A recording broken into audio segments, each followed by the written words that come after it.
படம் எடுக்கிற தயாரிப்பாளர் தன்னுடைய ப்ராடக்டை சூப்பர் ஸ்டார் ரஜினிகாந்த் அவர்களுடைய கூலி திரைப்படத்துடைய வசூல் குறித்தும் அந்த படம் ரெஸ்பான்ஸ் எப்படி இருக்கும் குறித்தும் திருப்பூர் சுப்பிரமணியம் அவர்கள் ரீசெண்டா ஒரு பேட்டி கொடுத்திருக்காரு. இந்த 4 நாட்கள் எப்படி இருக்கு, இந்த மண்டே எப்படி இருக்கு அப்படிலாம் சொல்லிட்டு வெறித்தனமா பேசியிருக்காரு.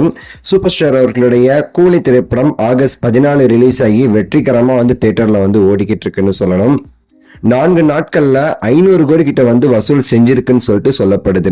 சன் பிக்சர்ஸ் அபிஷியலா அறிவிச்சாங்கன்னா இன்னும் சிறப்பா இருக்கும். எவ்வளவு அறிவிக்கிறாங்கன்னு சொல்லிட்டு எல்லாருமே வெயிட் பண்ணிக்கிட்டு இருக்கோம்.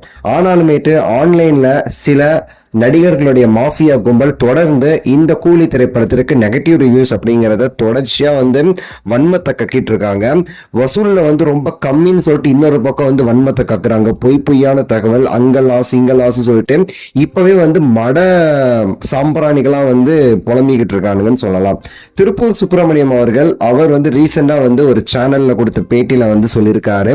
முதல் 4 நாட்கள்ல இந்த திரைப்படமானது தமிழ் சினிமாவில் இதுவரைக்கும் வந்த திரைப்படங்கள் செஞ்ச சாதனையை விட அதிக சாதனை செஞ்சிருக்கு. இதுவரைக்கும் ரிலீஸ் ஆன படங்கள்லயே கூலி திரைப்படம் தான் அதிக வசூல் செஞ்சிருக்கு முதல் 4 நாட்கள்ல. அவ்வளவு சிறப்பா இந்த திரைப்படம் அப்படிங்கிறது சூப்பரா ஓடிக்கிட்டு இருக்கு. ஃபேமிலி ஆடியன்ஸ் அப்படி இந்த படத்திற்கு சப்போர்ட் கொடுக்கறாங்க. எங்களுடைய தியேட்டர்ஸும் சரி, எனக்கு தெரிஞ்ச தியேட்டர்ஸுமே சரி, இந்த 4 நாட்கள் ஃபுல் அண்ட் ஃபுல் ஹவுஸ்ஃபுல்லா இருந்துச்சு அப்படின்னு சொல்லிட்டு அவர் சொல்லியிருக்காரு. அது மட்டும் இல்லாம இந்த வீக் டேஸ் இந்த வீக்கெண்ட் முடிஞ்சு இந்த வீக் டேஸ் இப்போ தொடங்கி இருக்கு. திங்கள் செவ்வாய்ன்னு சொல்லிட்டு இது எப்படி போய்கிட்டு இருக்குன்னு அவர்கிட்ட கேட்கும் போது வீக் டேஸ்மே சரி நல்ல ஒரு புக்கிங் போய்கிட்டு இருக்கு. எங்க தியேட்டர்ல, எனக்கு தெரிஞ்ச தியேட்டர்ல 80% இந்த மண்டே புக்கிங் ஆயிருக்கு. டியூஸ்டேயுமே அந்த மாதிரி ஆகும்னு சொல்லி எதிர்பார்க்கிறோம்.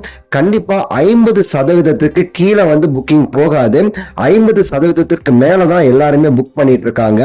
அந்த அளவுக்கு குடும்பமா அந்த படத்தை பாக்குறாங்க. ஆன்லைன்ல என்னதான் பல பேர் பொய்யா படத்திற்கு நெகட்டிவ் ரிவ்யூ சொல்லிட்டு இருந்தாலுமேட்டு இந்த பக்கம் ஃபேமிலிக்கு படம் ரொம்ப பிடிச்சு போச்சு. ஃபேமிலி ஒவ்வொருத்தங்களும் படத்தை பார்த்துட்டு அவங்களுக்கு தெரிஞ்சவங்கள்ட்ட படம் நல்லா இருக்குன்னு சொல்றதுனால பாத்தீங்கன்னா தொடர்ச்சியா இந்த படத்தை பாக்குறதுக்கு மக்கள் வந்துகிட்டே இருக்காங்க. அதுதான் இந்த படத்துடைய உண்மையான ரிவ்யூ. அப்படி பார்க்கும்போது இந்த படம் மிகப்பெரிய ஒரு சூப்பர் ஹிட் படமா அமைஞ்சிருச்சு அப்படின்னு சொல்லிட்டு நம்ம திருப்பூர் அவர்கள் சொல்லியிருக்காரு.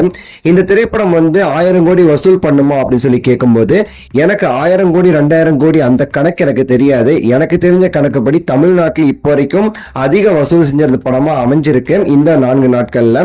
அது மட்டும் இல்லாம 2025 ரிலீஸ் ஆன படங்கள்லயே அதிக வசூல் செஞ்ச படமா ஆல்ரெடி ஆயிடுச்சு இந்த கூலி திரைப்படம் அப்படின்னு சொல்லியிருக்காரு.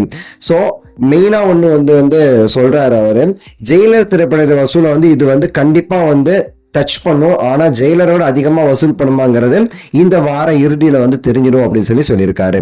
உங்க கருத்து சொல்லுங்க, லைக் பண்ணுங்க, ஷேர் பண்ணுங்க, சப்ஸ்கிரைப் பண்ணுங்க. அடுத்த வீடியோவில் சந்திக்கின்றேன். நன்றி, வணக்கம், மகிழ்ச்சி.